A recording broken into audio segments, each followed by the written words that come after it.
It's good to worship God, but you must do that with your sense intact. This story will shock you to your born marrow. How a self-acclaimed prophet and pastor turned his ministry into a cult organization and forced family members and church members into his cult group. In 1989, Northeast Ohio cult leader Jeff Lungren killed the Avery family, Dennis, Cheryl, and their three young daughters. He was followed by many men and women, the self-proclaimed prophet through fanaticism, into the wilderness, and ultimately to prison.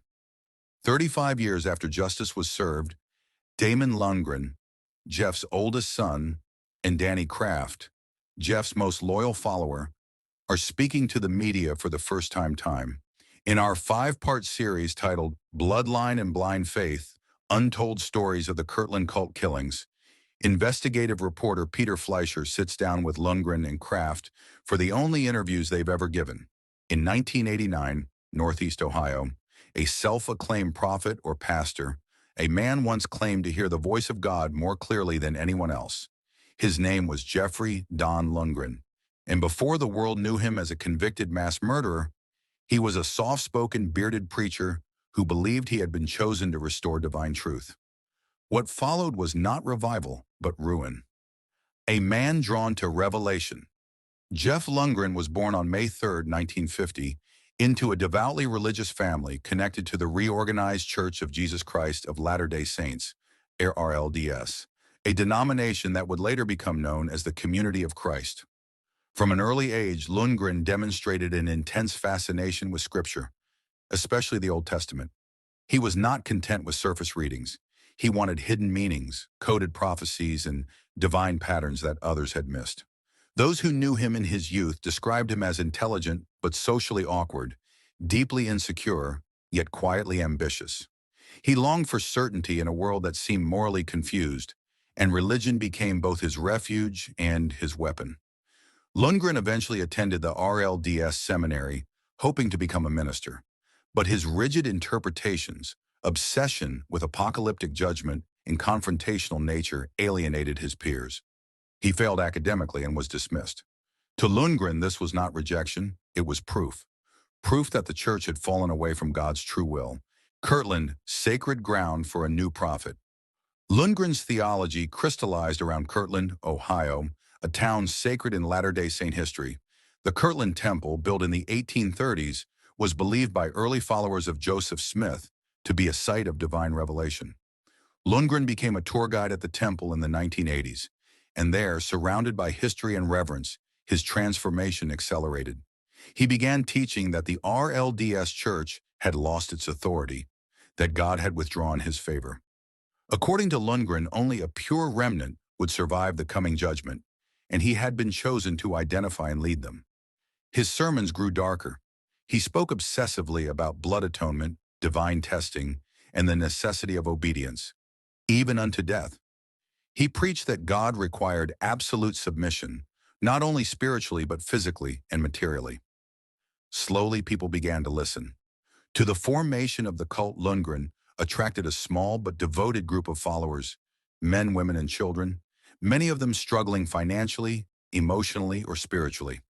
His major target were vulnerable people from poor backgrounds that won't have anyone to fight for them or challenge him for his action.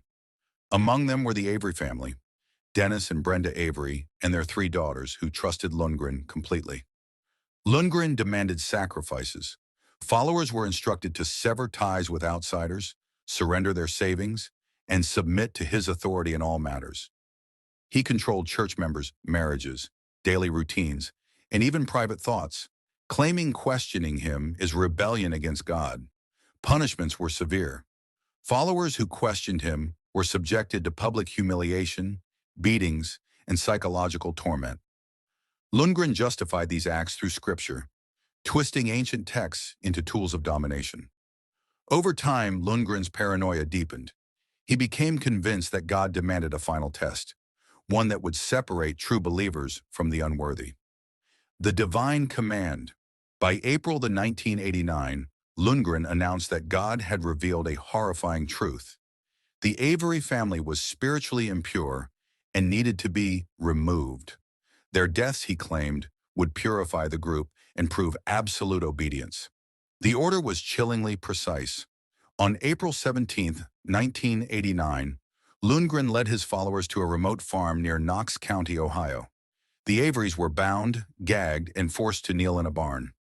Lundgren preached as they waited, explaining that their deaths were necessary sacrifices, so they should accept their faith. Then he executed them. Dennis Avery was shot first, followed by Brenda. Their daughters, Karen, Rebecca, and Trina, were killed one by one. Some of the shots were fired by Lundgren himself, others by followers desperate to prove loyalty. The bodies were buried in a shallow grave. To Lundgren, this was not murder. It was prophecy fulfilled.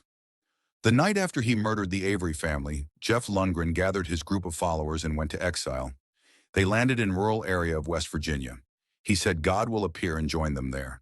His plan was that going into exile signifies removing themselves from the rest of the world, because they're specially chosen by God, and God would comfortably come down to live with them there. But even with the tough situation they were living, serious cold, shortage of food, no good place to sleep or rest, his followers couldn't complain openly about their challenges. The killings did not bring peace. Instead, fear spread through the group.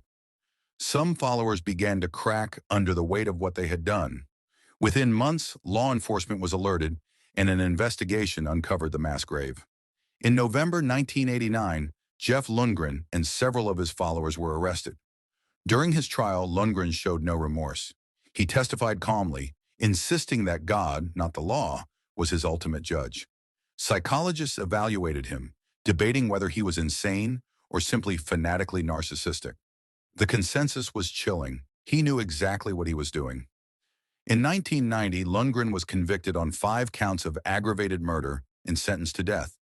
His followers received lengthy prison sentences. Death row and the end of the Prophet Lundgren spent over a decade on death row at the Southern Ohio Correctional Facility. Even there, he attempted to preach, writing letters and defending his actions as divinely inspired. But the world had moved on. His prophecies failed. His followers were gone. His God was silent. On October 24, 2006, Jeff Lundgren was executed by lethal injection. He offered no apology to the Avery family. His final words were reportedly calm, defiant, and steeped in religious language, still claiming righteousness to the end. The Lundgren case stands as one of Ohio's most disturbing cult murders, a grim reminder of how charisma, scripture, and unchecked authority can fuse into something lethal. It exposed how ordinary people can be led to commit unthinkable acts when belief eclipses morality. Jeff Lundgren did not restore faith. He destroyed it. And in the end, the prophet who claimed to speak for God was remembered not for revelation or good deeds, but for blood spilled in a barn under the cold Ohio sky. Thank you for watching this far, and please don't forget to subscribe to my channel. Like and comment your opinion about this evil pastor.